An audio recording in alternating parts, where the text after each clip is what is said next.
Hey, it's been a while since I've done a layout update. It's probably been about 6 months or so, and I've got a few things done that I want to show you, so let's take a look. So if you've been watching my update videos, you know I'm trying to model New York City, Queens and Brooklyn in the 70s. And of course, it's not an exact depiction. I'm just trying to get the flavor of New York. And a lot of that means litter and graffiti and highways and brick buildings and so forth. So that's what I've been trying to focus on. And since the last update, I've kind of worked on this section in the back here. I've been trying to find a way to end this track in the back, which I'm not happy about, but that's where it is. I'm not going to rip it up. That's the main track that goes through the layout. And it just kind of dead-ended into this wall. So I made this viaduct, which will have a subway train above it. And you can see how that viaduct was made in a previous video. That viaduct will then extend onto an elevated subway section here. This is just a mock-up, of course. And so there'll be a backdrop of buildings here and a very New York City flavored street here, turns a corner. And then down here, which you did not see in the last update, is this subway tunnel, which we'll take a look at in a minute. So basically, I've just been fine-tuning this area a bit. I've installed this kit. This is our gun shop kit that we sell. So that's kind of new here, and probably a few more details. This whole wall area here with some big drainage pipes coming out through the stone wall. And this foundation wall here. There'll be another structure here. And of course, the thing we've been ignoring in the back mostly is the backdrop. Just been procrastinating about that, but I do have to get to it. And this building is in progress here. That's kind of new. And then we started some photo backdrops over here. And basically this whole area has changed since the previous update.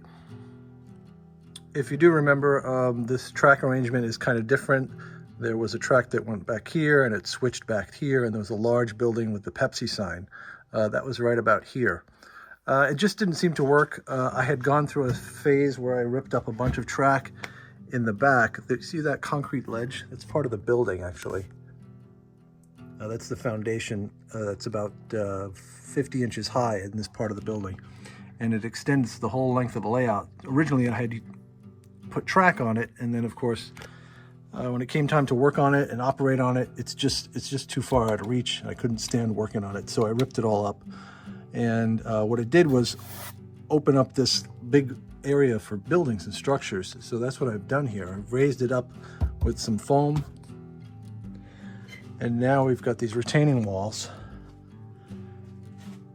This retaining wall here is probably about 34 inches long, and it's cast in one piece of hydrocal. It was a mold I made out of foam core, and the hydrocal is pretty strong, so it's pretty sturdy, and I didn't manage to break it, which is great.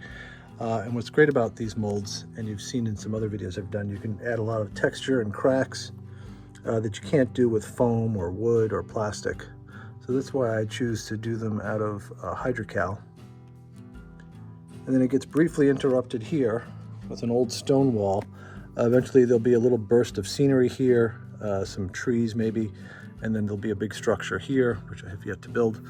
And then I've taken this section from one of our limited run kits, the Flatiron District, and of course we'll just extend all this street and blend it in, and this scene will get kind of busy. Everything in the back here is temporary. This is permanent. That's going to go there. So this is one of our kits, Macaulay's Steam and Hydraulic Packing Co., and another little deli kit there. And I wanted some cobblestone streets, and they're pretty far in the back. So from here, you don't need to see the details. So I just printed them on paper. That's just color paper from some images I found on the internet. And I have some cobblestone streets up front, which are cast in hydrocal. And of course the detail is much different, but these are up front, so I don't think it's necessary that far back. You're not going to see it, and if it does bug me and I think I need some real ones, I can always change them later on, but I don't think so. I think they're fine for about 30 inches in the backdrop there. So that's a big change over here, is this big elevated section of buildings that'll be there. This is just going to be a siding for staging or something. It's just a track that kind of goes nowhere, but I already had the turnout, so it's no sense in wasting it. I need some more structures here, another street, more backdrop, of course. And now this street goes up. And this was from one of our little kits of the month. And I added some more details that were included in that kit. And now this street has a little bit more purpose. Before it would just go here, hang left, and just end at this building here. So now there's a grade crossing there, which we have to finish. It's in progress. And that's what gets you up that street. And then again, more track was ripped out. I've got more area for more buildings and street scenes up there, and it really opens up the layout for more buildings, which is what I wanted. So the biggest change in the last few months is the yard that serves the layout.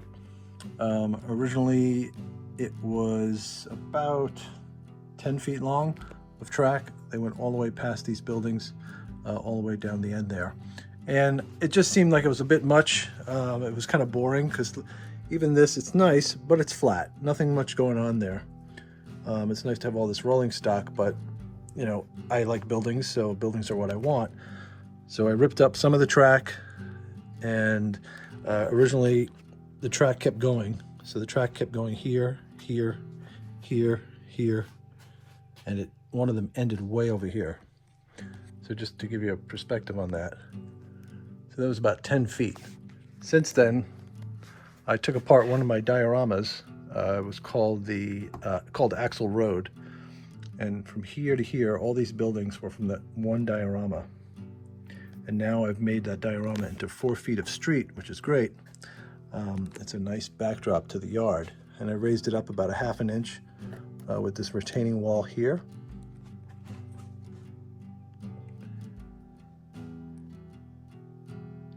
I was able to incorporate another one of our kits. This is the Gorman Sign Company. And we just added a few details like this fencing and this little street scene here. And then across the street, we've added another one of our kits, Wiley Roofing. This kit's been moved around like 3 times on the layout. This is, I think, the final home. I'm not going to move it again. So behind Wiley's, we had an opportunity to add some more waterfront. Originally, I was going to make more street scenes, but it was nice to interrupt this yard, this street scene, and just do a break here. And now I cut in with a small canal.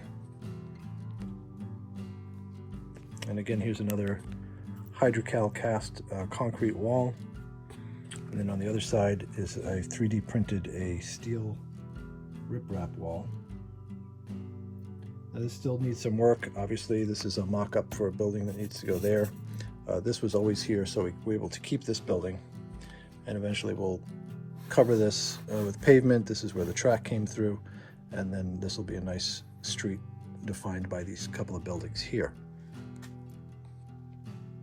So you can see here the canal is poured resin with some other material on top. I used Mod Podge as well as Woodland Scenics water gel, and it makes a nice effect. I tinted the resin with a couple of drops of like an olive green, mixed that before I poured it. I probably poured 2 layers.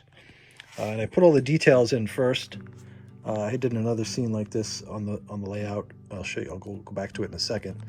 In a very similar way, where the bottom is mostly grimy black. First of all, it's all dirt underneath. You can see this dirt here.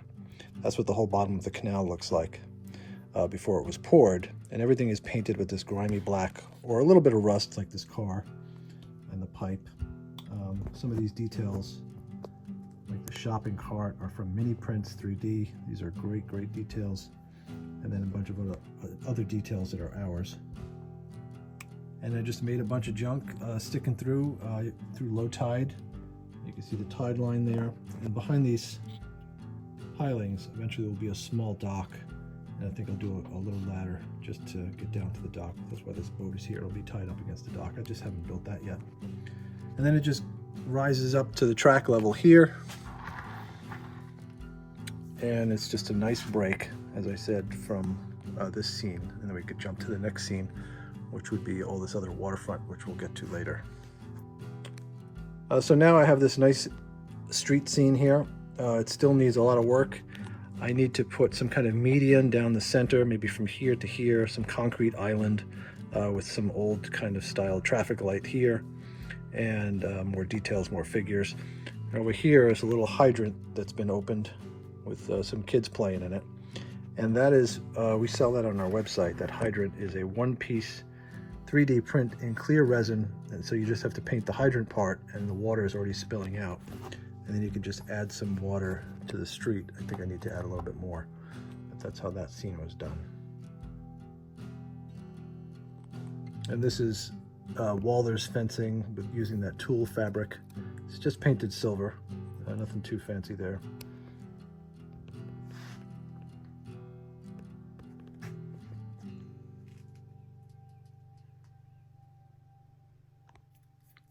I still need some track bumpers at the end here, and of course the yard could always use more details, pallets, junk, garbage, and trash.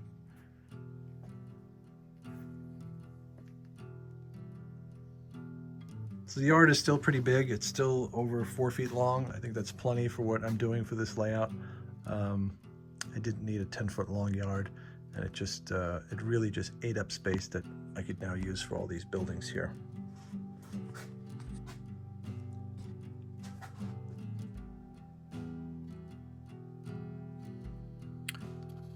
So this is just a strip of sidewalk. It's a narrow sidewalk I'll be adding all the way down the length of this retaining wall with either fencing and or railing.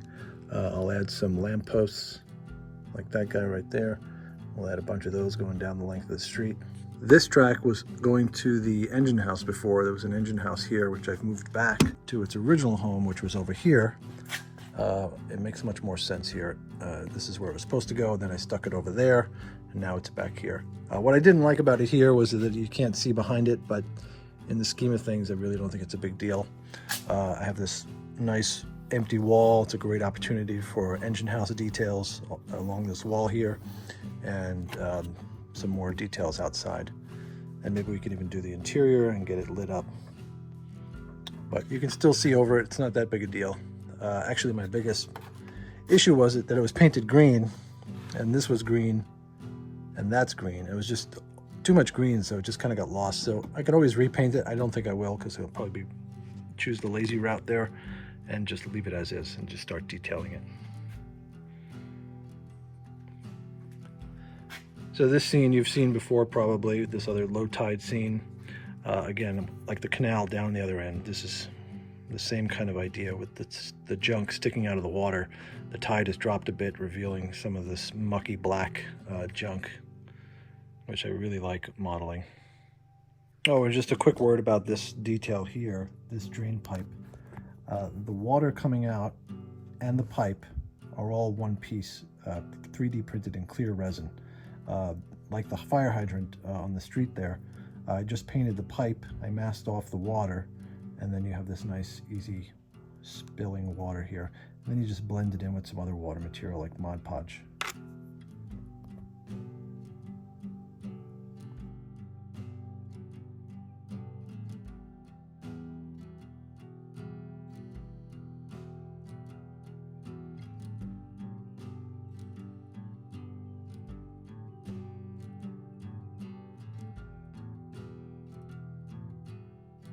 So I'm just going to jump back to this scene over here with this wall to give you a closer look at this. When I took it out of the mold, I didn't wait long enough, so it broke, but it actually is perfectly fine. It makes a nice natural crack that I couldn't even model as nicely. So if these ever break and you're making these, it's not such a bad thing. So I don't want to break it again, but anyhow, I'll give you a close-up here of this. Now in these molds, I pour dirt in and it gets this nice crumbly effect here. This is a technique from my friend Dennis Gordon. He does a lot of that in his urban modeling. And it just makes a nice looking realistic concrete wall. All the more colorful graffiti here are decals. The smaller stuff is hand painted with a small brush. I fade it with alcohol after it's on because it's always too bright and a little too cartoonish. And then I kind of airbrush a little grime over it as well. And then lots of layers of rust and grays and browns.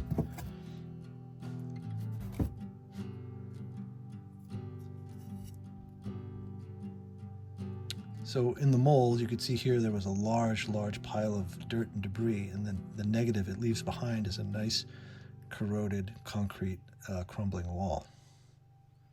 And these other cracks are all carved in with an X-Acto knife. So this track still needs to be painted, primed and painted, and then we'll add some scenery and we'll blend the scenery up to the bottom of the graffiti line there, and that'll finish up this section here. And then we can go about more buildings and streets behind it. So back here, as I mentioned earlier, there's this little subway tunnel now, and I put some LED lighting in it, and there's a mirror in the back. Of course, you can see my finger now when I do that, but at least it extends it and doubles the length of the tunnel. And from the angle, of course, where you're viewing it, you're never going to really see yourself until you stick your head in there. This whole thing slides out if I need to fix it. So for now, it's just sitting there. And it's just a fun little detail, especially if you're modeling New York or a subway tunnel, just to take a peek. Of course, it's inspired by John Allen's layout. He had a subway tunnel very similar, except it went left to right. He had a little piece of glass and a mirror there and a mirror there, and it looked like the tunnel went on forever. So that's where that inspiration came from. There's also another video showing you how I made this. You can take a look. We'll put a link at the bottom here. So back to our little street scene here. As I said, this is one of our kits. This is the gun shop kit based on a real building in New York. And it still needs lots of details. Right away, just looking at it here through the camera, I could tell it needs people, lots of figures. It's just kind of lifeless. There's a few over here, but not too many. But it definitely needs more detail. And there's a little empty lot here. I've just been waiting to put the right building here. I just haven't got it yet. Obviously, it's going to be a very narrow, small, little one-story shop or something. And I just keep adding some more details when I can. I've been getting more details from mini prints. This is a little dog going to the bathroom, and a great little folding chair.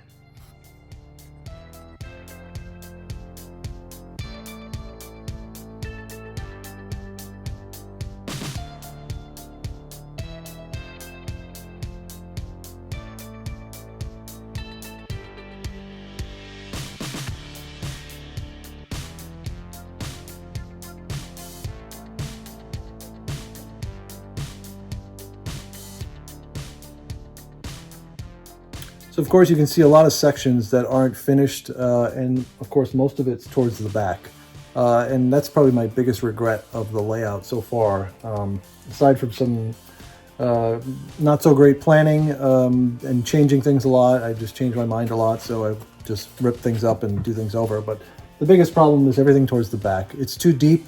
The layout's already pretty high. You can see it's almost at my shoulder here, and which is fine, but I have a little step I have on the floor here that I use to work on it.